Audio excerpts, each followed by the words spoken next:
Kami dari kelompok 1 MTK wajib kelas 11A dan kami pada kali ini ingin meneliti pada pelajaran fisika keminatan. Sebelum itu perkenalkan anggota kami, saya Adrian. Kenalkan, nama saya Gavrino. Perkenalkan, nama saya Stefanus. Nah, lalu apakah variabel X dan variabel Y dari penelitian kami ini? Nah, untuk variabel X-nya itu adalah waktu belajar siswa-siswa dari fisika 4, 5, dan 6. Lalu variabel Y-nya adalah nilai-nilai fisika dari sumatif, momentum, dan impuls dari murid-murid tersebut. Nah, setelah membahas variabel X dan variabel Y-nya, dimana kita sudah ketahui, sekarang lanjut ke pembikinan form kami untuk mendapatkan data untuk angket yang akan kami analisis. Mari kita lanjut. Jadi populasi penelitian kami adalah seluruh siswa kelas 11 tahun ajaran 25-26 yang berada di kelas fisika 4, 5, dan 6. Namun untuk pengambilan data yang lebih spesifik, kami mendapatkan sampel sebanyak 28 siswa yang mengisi angket sebagai representasi. Judul angket kami adalah pengaruh jumlah jam belajar pada nilai ulangan fisika 4, fisika 5, dan fisika 6, di mana kelas-kelas tersebut diajar oleh Pak Johan. Untuk pemilihan kelas kami adalah kelas fisika 4, fisika 5, dan fisika 6 yang dapat dipilih oleh pengisi angket ini. Ini dikarenakan kelas fisika ini adalah kelas fisika yang diajarkan oleh Pak Johan seperti yang diterangkan oleh Gavrina tadi. Lalu untuk nama yang diisi boleh lengkap, boleh pun inisial. Seperti misalnya nama mereka Gavriano, maka di angket dapat ditulis Gavriano ataupun G. Lalu untuk pertanyaan dari kami yang pertama adalah berapakah jumlah waktu belajar Anda untuk ulangan fisika, momentum, dan impuls? Di mana jam belajarnya itu di luar jam pelajaran sekolah dalam 1 menit, misal dalam contoh 30 menit, 60 menit, dan sebagainya. Lalu pertanyaan terakhir adalah nilai ulangan fisika, momentum, dan impuls sebelum HER. Jadi untuk nilainya kita menggunakan nilai murni. Jadi ini adalah hasil data dari angket yang kami sebarkan ke kelas fisika 4, 5, dan 6. Di sini terdapat 28 responden, namun data yang kami gunakan hanya dari 25 responden karena terdapat 3 jawaban yang menurut kami tidak valid dan tidak masuk akal.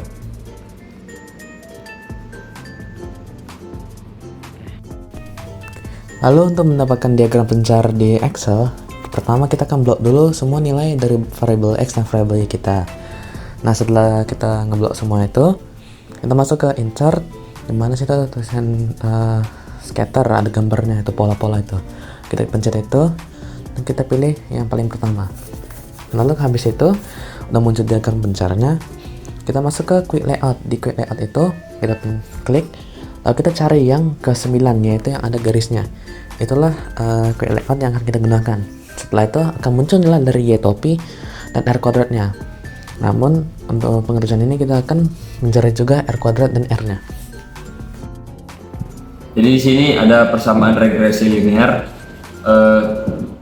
di mana Y topi sama dengan 0,0523 X tambah 78,522. Lalu garis BSFIT yang kami temukan yaitu ini.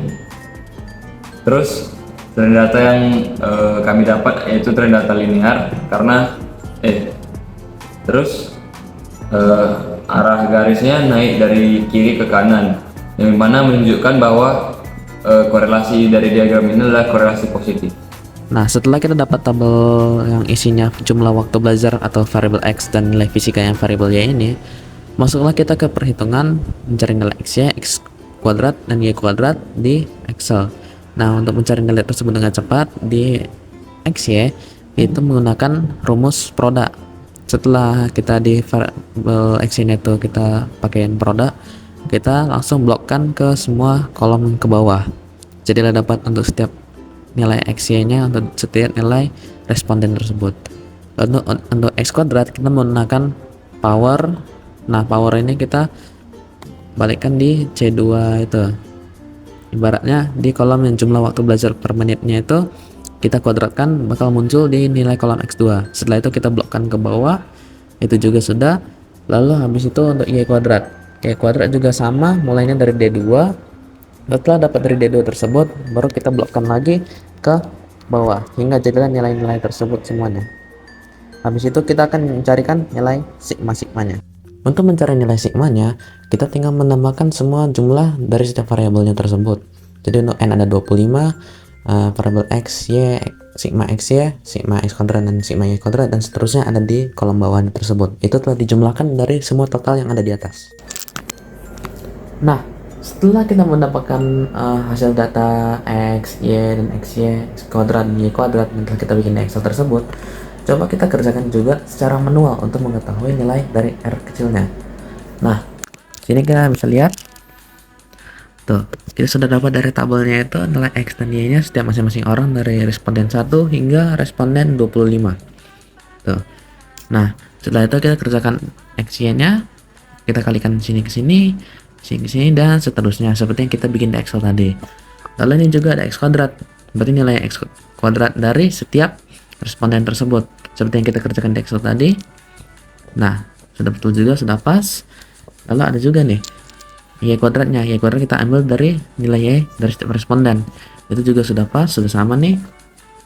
Nah, setelah dihitung sigmanya, nilainya sama persis dengan yang telah kita dapat di Excel tersebut, dan juga nilai N-nya 25.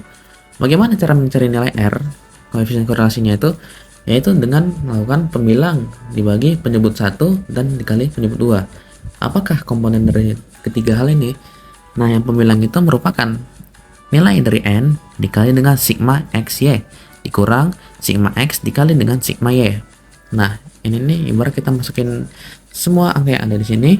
Jadi 25 dikali 281.950, ini dikali dulu, lalu dikurangin dengan 3.230 dikali 2.132. Dapatlah hasilnya menjadi 162.390. Oke, mana halaman betul? Nah ini. Oke, setelah itu kita masuk ke penyebut satunya. Penyebut satunya itu rumusnya itu adalah akar dari N dikali sigma X kuadrat yang ini, dan juga dikurang oleh sigma X yang dikuadratin. Berarti yang di sini ini merupakan nilai dari sigma X, lalu sigma X ini dikuadratin, beda dengan sigma X kuadrat. Nah, masukkanlah nilai-nilai tersebut, jadinya dapatnya akar 3.104.600 sama dengan 1.762. Masuk ke penyebut 2. Penyebut 2 semuanya sama, namun X itu diganti dengan Y. Jadi sigma X kuadrat itu diganti dengan sigma Y kuadrat dikurang dengan sigma Y yang dikuadratin.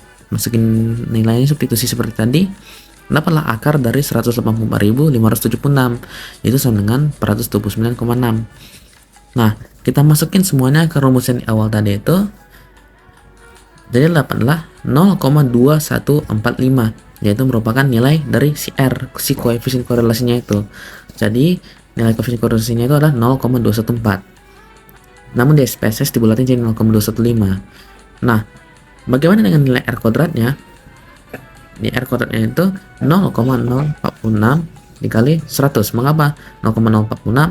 Karena nilai R-nya itu dikuadratin dulu agar kita bisa dapat R kuadrat yang gedenya ini, si signifikansinya itu 0,046 dikali 100%. 0,046 ini kan dikuadratin dari ini. Dapat kalau 100% jadi 4,6%. Dapatlah nilai R-nya itu sama dengan 0,2145, nilai korelasinya itu, dan dapat nilai R kuadratnya itu sama dengan 4,6%. Nah, bagaimanakah ini jika dibandingkan dengan hasil SPSS kita? Apakah sama? Mari kita tengok. Nah, seperti yang dapat saudara-saudara lihat, nilai SPSS yang tertera di sini nilainya sama dengan yang telah kita kerjakan secara manual menggunakan rumus tersebut. Dapat terbukti bahwa nilai dari korelasi penelitian kami itu merupakan 0,214. Ini berlaku karena di cara yang kita cari dan yang di SPSS itu nilainya telah sama.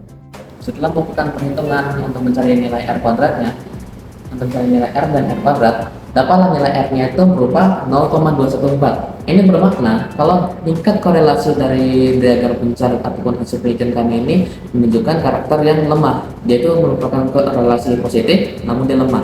Lalu untuk mencari hubungan antara variabel X dan variabel Y, itu menggunakan R kuadrat dikali 100%. Nah, nilai dari R kuadrat ini setelah dicari adalah 4,6%, yang menunjukkan bahwa hubungan antara variabel X dan Y ini termasuk sangatlah lemah. Jadi walaupun terdapat adanya hubungan antara variabel X dan variabel Y kita ini, yaitu jumlah belajar dan waktu dan nilai fisikanya itu amatlah rendah. Nah, untuk interpretasi hubungan antara waktu lama belajar untuk nilai fisika dan hasil ulangannya, nah ini tuh menunjukkan adanya hubungan yang positif. Makanya di situ di diagram pencariannya dia itu menunjukkan tren data yang naik. Namun, dia itu kekuatan hubungannya ini tergolong lemah seperti yang kita jelaskan di R tadi, nilainya 0,214. Ini tergolong rendah. Lalu dengan nilai R kuadratnya yang cuma 4,6%, ini bermakna kalau 4,6% nilai tersebut dipengaruhi oleh lama waktu belajarnya itu hanya sekitar 4,6%. Jadi sisa dari nilai tersebut dipengaruhi oleh faktor-faktor lain. Itulah interpretasi hubungan ini. Jadi ibaratnya faktor utamanya itu bukanlah jumlah lama waktu belajar yang mempengaruhi si nilai fisika ini. Selanjutnya kesimpulannya adalah kesimpulan meskipun korelasi yang positif, namun hubungan antara kedua variabel tergolong lemah. Hal ini memperlihatkan bahwa untuk meningkatkan nilai fisika, siswa perlu memperhatikan beberapa faktor lainnya, bukan sekedar jumlah durasi belajarnya. Nah, untuk penyebaran angket kami pada kelas saya yaitu di Fisika 5 itu dikirim oleh saya sendiri. Namun untuk di kelas-kelas lain seperti Fisika 4 dan Fisika 6, kami meminta bantuan salah satu murid dari kelas tersebut, yaitu ada Pikta dan juga ada Pascalis.